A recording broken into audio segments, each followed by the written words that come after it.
We are used to thinking of history as a series of unique events, where every architectural monument serves as a distinct fingerprint of its era and culture. It seems obvious to us that a monument in ancient Rome and a structure in 19th century Moscow could have nothing in common, other than perhaps the building materials.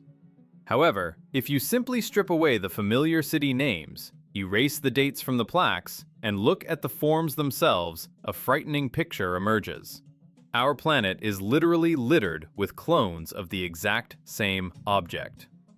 Global architecture looks as if, for thousands of years, different civilizations, without communicating, used the exact same blueprints, erecting identical structures whose meaning has perhaps been long lost or intentionally distorted. The most striking example of this strange architectural copying is the Triumphal Arch. Official science claims they were built in honor of completely different victories and rulers, but their visual resemblance goes far beyond simple stylistic imitation. These aren't just similar gates, they are structures adorned with frighteningly identical and highly specific sculptural compositions. One gets the impression that all these arches, from ancient ruins to the pompous gates of modern metropolises, are parts of a single, strictly regulated project, realized at different times, but from the same templates. To understand the scale of this historical dissonance, it is enough to compare structures separated by a time gap of nearly 2,000 years. Take, for instance, the Arch of Titus, erected in the 1st century AD to honor the capture of Jerusalem, and the Moscow Triumphal Gate, created in the 19th century to commemorate the War of 1812. Different eras, different wars, different meanings. Yet the decor of these gates matches down to the smallest detail.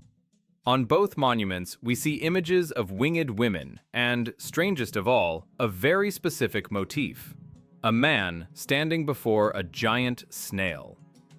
This mysterious element repeats with obsessive consistency. We see it on the Arch of Septimius Severus, built in the year 205. We notice it in old paintings by Canaletto depicting ancient ruins. And we find it again on the facades of buildings erected centuries later. Even the Arch of Constantine, dedicated to the Battle of the Milvian Bridge, bears the exact same symbols. The situation becomes even more absurd if we try to apply the logic of the military conflicts these giants were supposedly built to honor. Consider the paradox of the Napoleonic Wars. In Paris stands the famous Arc de Triomphe, glorifying the victories of the French emperor. In Moscow towers a similar structure, intended to immortalize the victory over that same Napoleon.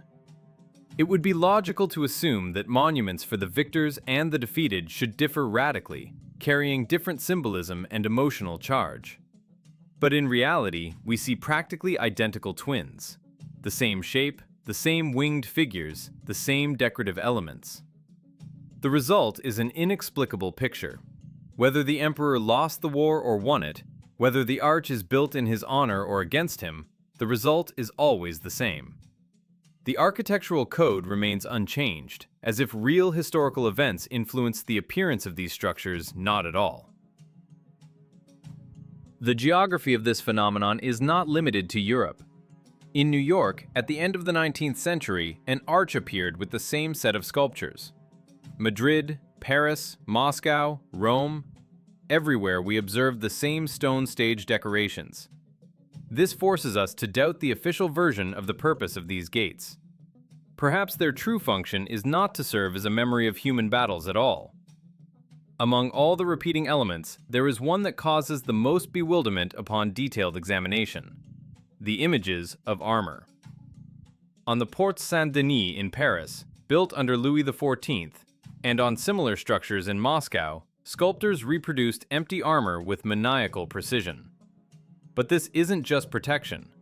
If you look closely at the structure of the metal, it becomes clear that we are facing something that goes beyond the human understanding of war. These suits of armor don't just repeat the shape of the body, they imitate the flesh itself, creating the sensation that something only vaguely resembling a human was once inside them.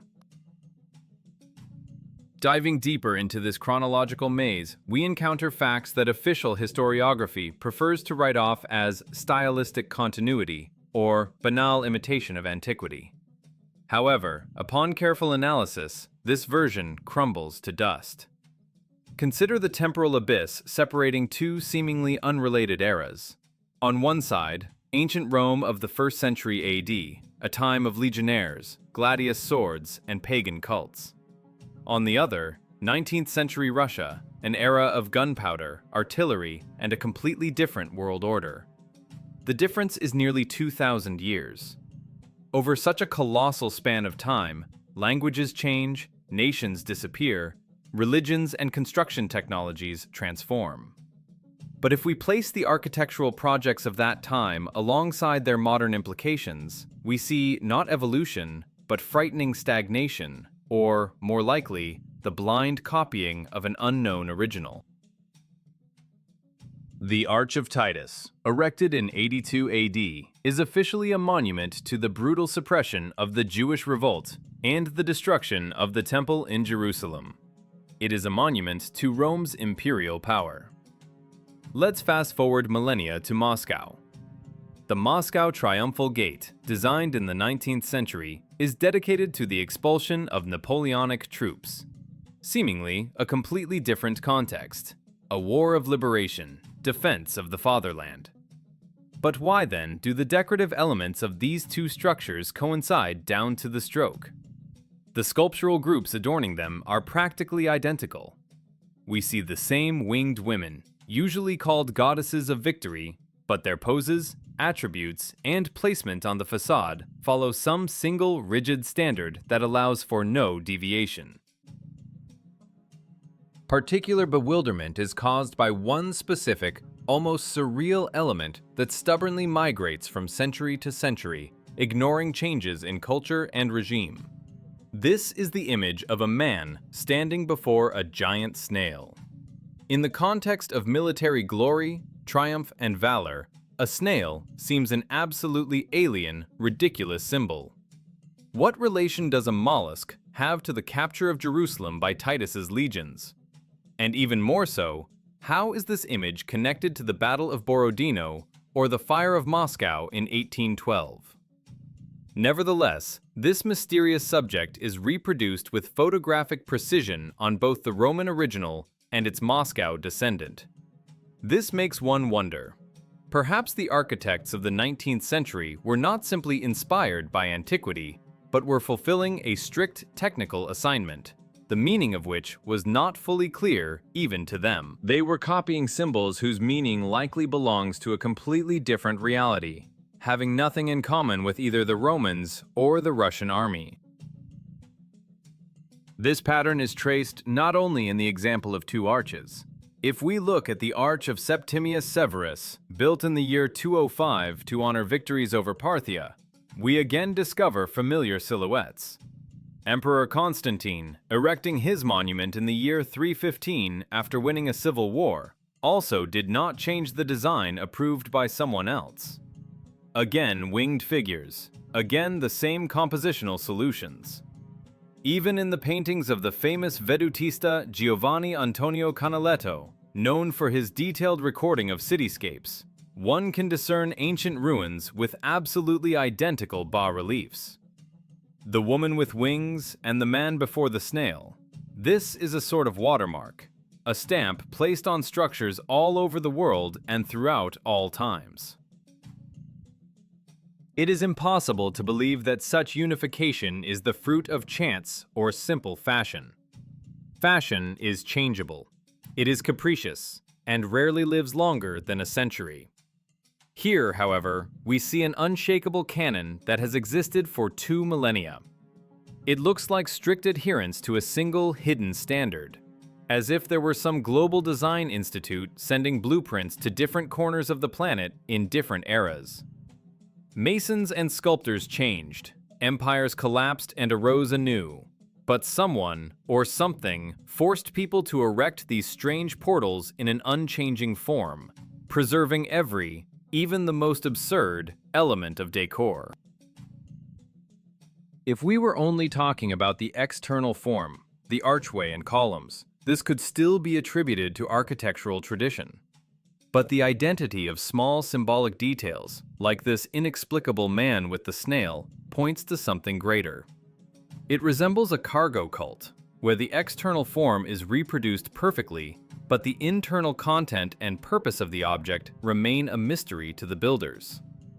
And if the similarity of forms and decorative elements raises questions, then the attempt to understand the logic of the dedication of these monuments leads to a dead end. After all, if the arches are identical, why are they dedicated to events that should be opposite in essence? How can one and the same symbol signify the triumph of completely different forces in completely different conflicts? Here lies a logical inconsistency that destroys the familiar picture of historical narrative. Immersing ourselves in the analysis of historical inconsistencies, we inevitably fall into a real logic trap, the exit from which casts doubt on everything we know about the great wars of the past. If the similarity of ancient and modern buildings can still be attempted to be explained by cultural heritage or reverence for the classics, then the situation with the monuments of the 19th century finally destroys the usual cause and effect relationship. Let's consider the most egregious example of this absurdity, connected with the figure of Napoleon Bonaparte and the events of the Patriotic War of 1812. In the center of Paris rises the monumental Arc de Triomphe. According to official historiography, its construction was conceived by the emperor himself as an eternal symbol of the invincibility of the French army and the glory of its conquests. It is an altar of victory, a hymn to military expansion and the triumph of Napoleon's military genius. It would seem everything is logical. The winner builds himself a monument. However, if we transport ourselves thousands of kilometers to the east, to Moscow, we see a structure that causes cognitive dissonance. The Moscow Triumphal Gate was erected in honor of a diametrically opposite event. In memory of the total defeat of that very Napoleonic army, its expulsion, and the collapse of French ambitions. Here lies the paradox that historians prefer to ignore. Two monuments are dedicated to implacable enemies. One glorifies the aggressor, the other the defender. One symbolizes the beginning of an empire, the other its inglorious end on the Russian plains. But if we place these two objects side by side, or at least compare their detailed descriptions, we discover that we are looking at practically identical twins. They have a similar cyclopean shape, they are crowned by similar chariots, and the bas-reliefs tell the same visual story. It results in historical nonsense.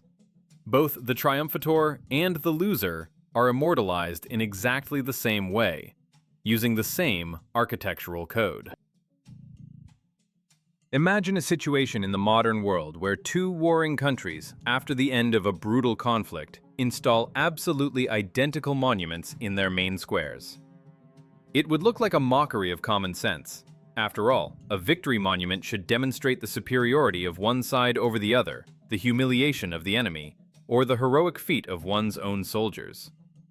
But in the case of the arches of Paris and Moscow, we see a unification that erases the line between victory and defeat. There is a persistent feeling that these structures have absolutely no relation to those specific battles and personalities we are told about in textbooks, as if the War of 1812 was merely a pretext, a screen behind which hid the necessity to erect yet another standardized portal according to an approved global plan. The geography of this strange standard is not limited to Europe and does not end with the Napoleonic era. In the United States, in New York in 1892, an arch was erected in Washington Square. It was built almost a century after the events in Europe, on another continent, in a completely different political context. And yet, it again reproduces the same forms and the same sculptural motifs.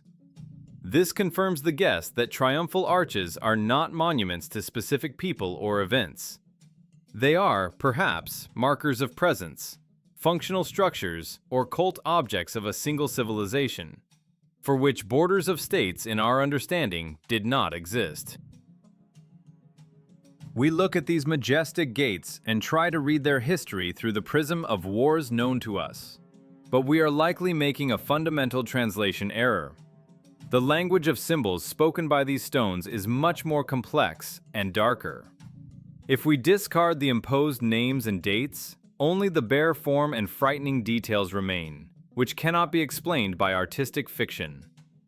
And amidst all this splendor, there is one element that turns simple bewilderment into real fear of the unknown past. The answer to the question of the true purpose of these arches may lie in the creepiest, anatomically detailed element of decor that most tourists simply do not notice, taking it for a generic military trophy, in the so-called empty armor.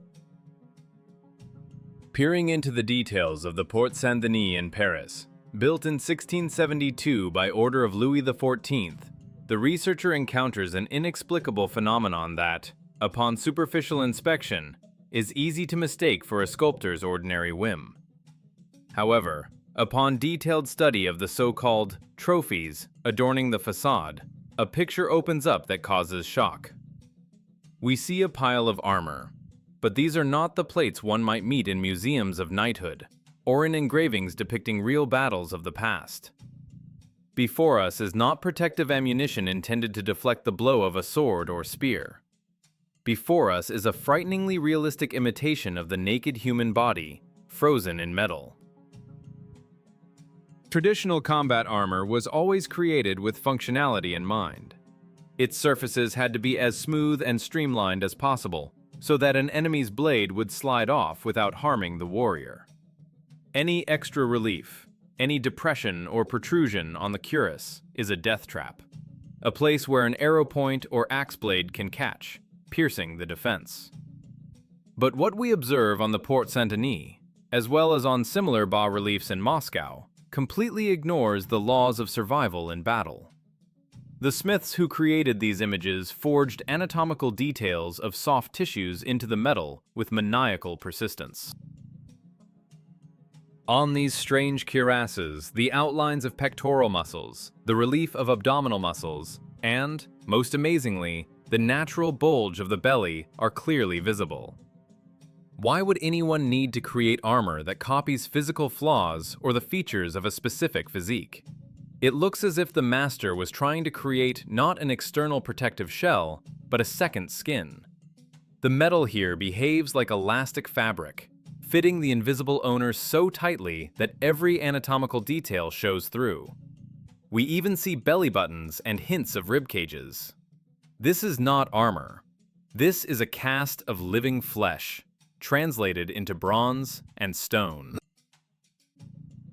Such detailing seems absolutely senseless from a military point of view, yet it repeats with obsessive consistency in different parts of the world.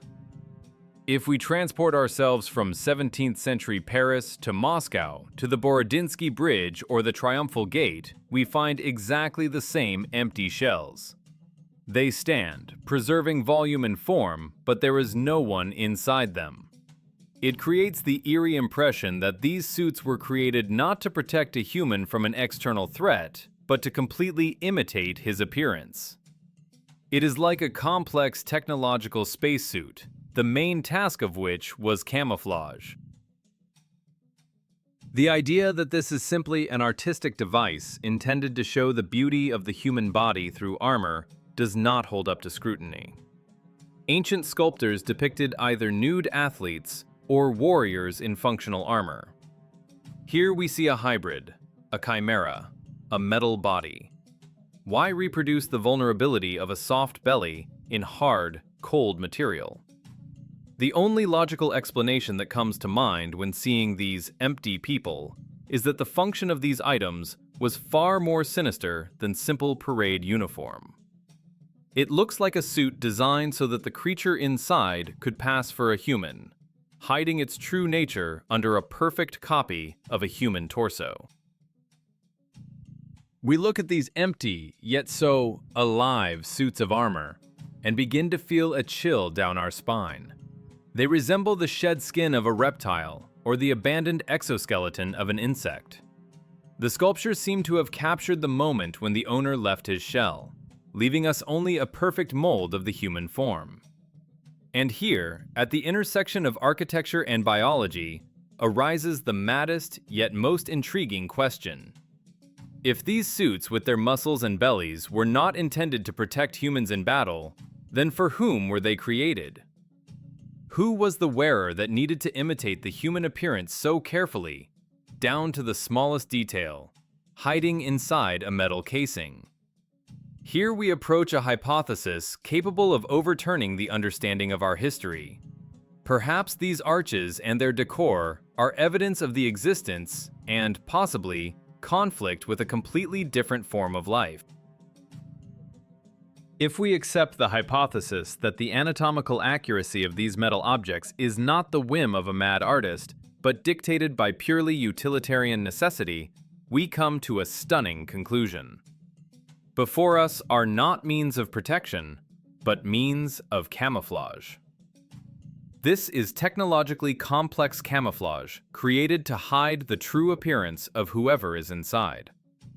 The spacesuit theory suggests that these shells were constructed for creatures of a different biological life form, who needed not just to protect themselves from physical damage, but to merge with the human mass, to become indistinguishable from people, at least at a distance or in the heat of battle.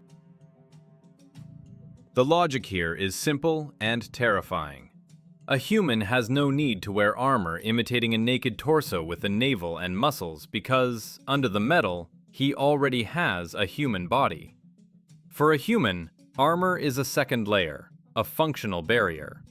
But for a creature whose physiology differs radically from ours, be it a different limb structure, a lack of skin in the usual sense, or completely different proportions, such a suit becomes the only way to exist in our society. The metal here performs the role of artificial flesh. It forms a silhouette that our brain reads as one of us, as human. This is a biomechanical imitation, an exoskeleton designed to deceive the observer, making him believe that before him is an ordinary warrior, and not something alien encased in a high-tech shell. This version forces us to completely reconsider the history of conflicts captured in stone. Perhaps the triumphal arches scattered across the planet tell us not about the redrawing of borders between empires, and not about the political ambitions of Napoleon or the Roman Caesars. It is quite likely that they are silent witnesses to a global war not between nations, but between species. A war in which humanity encountered a civilization that used these anthropomorphic shells for infiltration or combat. Imagine an army encased in such bodies. They cannot be wounded in the usual way. They know no fatigue, and their appearance causes cognitive dissonance. Seemingly human, yet frozen, cold, invulnerable. The detailing of the abs and belly on these cuirasses suggests that the imitation had to be perfect. This is not a crude fake, but an attempt to recreate humanity in metal, down to the smallest detail. Perhaps these creatures could not stay in our atmosphere for long without protection, or their true appearance was so terrible or incomprehensible to us that contact without such a spacesuit was impossible. The empty armor we see on monuments today are abandoned shells, as if the machine operator exited the cabin, leaving the equipment to rust. We look at them and see only the form, but the content vanished long ago, leaving us to guess at the nature of those who controlled these artificial bodies. If we assume that our planet was a battlefield using such mimicry technologies, then the entire symbolism of triumphal arches takes on a sinister shade. These are not monuments to human valor, but memorials of an interspecies clash. And here arises the most important question, upon which the understanding of our present depends. Any war ends with the victory of one side. Traditionally, it is considered that the winner takes trophies and puts them on display to demonstrate the humiliation of the enemy. The loser disappears or submits. To understand how this hypothetical confrontation between humans and creatures in spacesuits ended, we need to look closely not at the armor itself, but at the position it is in on these monuments.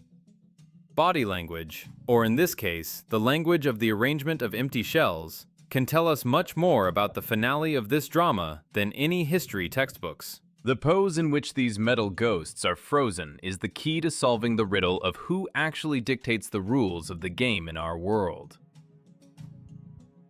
To understand the true outcome of this ancient and forgotten conflict, it is not enough to simply state the presence of strange armor on the facades of historical buildings. The key to the riddle lies in the emotional context, in that silent language of poses and compositional decisions that sculptors put into cold metal and stone. If we carefully analyze the mood of these metal shells in different parts of the world, a picture full of frightening contradictions opens up before us, hinting that the history of victories we know may be fundamentally falsified. Let us turn to Paris, to the already mentioned Porte Saint-Denis. Here, the composition of the so-called trophies has a very specific character. Armor imitating human anatomy is often depicted in a chaotic pile, or in poses that can be characterized as passive. They look deflated, devoid of internal core strength. This, of course, resembles the classical tradition of displaying trophies, the shed ammunition of a defeated enemy, a pile of iron that no longer poses a threat. Looking at the Parisian bas-reliefs, one could assume that humanity gained the upper hand here. These empty skins hang as a reminder that the enemy was defeated, his protective shells torn off, and the threat eliminated. This is a monument to human triumph over those who hid in these artificial bodies. However, if we shift our gaze to the east, to Moscow, the situation changes in a cardinal and frightening way. Consider the sculptural groups on the Borodinsky Bridge, or the decorative elements of the Moscow Triumphal Gate. Here, the very same anatomical armor, with abs, muscles, and navels, behaves completely differently. They are not lying in a heap. They do not look abandoned or defeated. On the contrary, they stand proudly, drawn up to full height on pedestals and colonnades. Their pose radiates confidence, authority, and unshakable calm. They hold weapons, shields, and banners, like a guard of honor or the eternal sentinels of the city. This contrast causes a real chill down the spine. Remember the logic of creating any war memorial. No one, ever, erects monuments to enemies in poses of victors. The defeated are depicted bowing their heads, throwing banners at the feet of the triumphators, or in the form of a pile of captured weapons. But in Moscow, we see proud, majestic statues of empty people towering over the flow of mortals. If official history claims that these structures were built in honor of a human victory in the War of 1812, then why do the images of those against whom the war was seemingly fought occupy the main places on these monuments? It looks as if victory was won by them, the creatures in the spacesuits. Imagine the absurdity of the situation. An army wins a war, and then, in its own capital, erects giant statues of enemy soldiers in full combat gear, arranged in heroic poses. It is impossible. Consequently, the conclusion suggests itself, and it is terrible. The Moscow arches and monuments are not monuments to human glory. They are memorials to the true victors, those very creatures whose empty metal shells now look down on passers-by. Perhaps in that great battle, hidden behind the screen of the Napoleonic Wars, humanity suffered defeat, at least in certain territories. And these arches are not just gates. They are triumphant symbols of the domination of another civilization that cemented its status in stone and bronze. It turns out that we live in a world where monuments to our enslavers stand in central squares, and we, not understanding their true meaning, admire their beauty and grandeur. The empty armor on the Borodinsky Bridge looks not like remains, but like suits awaiting their masters, or, what is even scarier, like idols set up for worship. They symbolize a power that does not need flesh to rule the world. If in Paris they look like trophies, Perhaps resistance was successful there? Then in other places they look like rightful masters. But if we assume they won this hidden war, a logical question arises. Where did they go? Why don't we see them marching through the streets in these creepy anatomical shells today? The answer may be even more disturbing than the war itself. Perhaps they never left. Technologies evolve. If centuries ago they required bulky metal spacesuits imitating the human body to exist in our environment, then over the elapsed time they could have perfected their methods of mimicry. They could have learned to create shells that are impossible to distinguish from real living matter, either by touch or visually. And those proud statues are merely a tribute to their primitive past, the era of Iron Men, which was replaced by an era of full and invisible integration. If we accept the hypothesis that the metal shells of the past were merely primitive spacesuits for adapting an alien life form to earthly conditions, then the next step in reasoning leads us to truly frightening conclusions regarding the present day. Technical progress does not stand still. What centuries ago required kilograms of bronze and iron to imitate a human torso can today be solved on a completely different level. The evolution of camouflage technologies inevitably had to move from crude external exoskeletons to full biological mimicry. Imagine the level of development of a civilization capable of building identical cyclopean structures all over the planet in eras when communication between continents took months. For such creatures, creating synthetic skin, artificial muscles, and even a full copy of a human organism would be no trouble. Armor, with abs and a belly button, remained in the past as museum exhibits, as a reminder of the colonization period when they could not yet breathe our air or withstand our gravity without support. Now the need for metal has fallen away. With current technologies, distinguishing them from us would become an absolutely impossible task. Perfect integration. Your neighbor, the politician on the TV screen, a random passerby, any of them could be a carrier of that very consciousness that once hid in empty plates on the Porte Saint-Denis. We can only guess how many of them are among us right now, occupying key posts and directing the development of humanity along the vector they need. Indirect confirmation that triumphal arches serve not just as monuments, but as centers of certain hidden processes or rituals, can be found if one carefully studies events occurring around them in later times. One of the strangest and most mystical episodes is the farewell ceremony for the famous writer Victor Hugo in 1885. Archival descriptions and chronicles of this event paint a picture far from traditional Christian or secular funerals. It resembled a large-scale occult rite more than anything. The writer's body was displayed not in a cathedral, but precisely under the vaults of the Arc de Triomphe in Paris. The structure itself was transformed beyond recognition. The arch was draped in giant black crepe, turning it into a sinister, dark portal towering over the city. Huge urns with fire placed around the perimeter cast dancing shadows on the facade, creating the atmosphere of an ancient pagan temple. The entire composition looked like a stage set for a grand mystery play.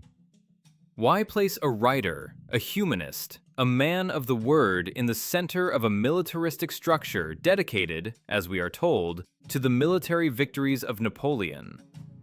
What is the connection between literature and the triumph of conquerors? The answer may lie in the true purpose of the arch. If it is an energy node or a communication portal for those very hidden rulers, then holding such a mass event under it with the participation of millions of people could have had the goal not of farewell, but of accumulating the crowd's energy or performing a ritual of transition. The arch, draped in black, looked like the open maw of another world, and the ceremony beneath it like an affirmation of power over the minds and souls of people. We are used to looking at historical monuments as harmless art, as pretty pictures from a textbook. We walk around them, take photos, and do not think that, perhaps, We are looking at an instruction manual for world conquest, written in a language of symbols we have forgotten how to read. Triumphal arches scattered across the grid of the globe, identical sculptures, empty armor imitating living flesh, and strange rituals performed under these vaults. All these are links in one chain. These are material proofs that our history is much more complex and, perhaps, scarier than the official version. We see stone and metal, but we do not see those who stand behind their installation. And they, perhaps, stand right behind our backs, having swapped iron shells for perfect human masks, and continue their game, the finale of which we have yet to learn. This theory may seem insane, but is it not insanity to believe that the whole world accidentally started building identical gates and decorating them with sculptures that are meaningless from a military point of view? Think about this the next time you walk past such a structure. Who is really looking at you from the height of these columns? Heroes of the past or eternal observers of the present? The answers to these questions can change your entire worldview. If you are ready to go further in search of the truth and are not afraid to look behind the screen of familiar reality, stay tuned. It will only get more interesting from here. Until we meet again.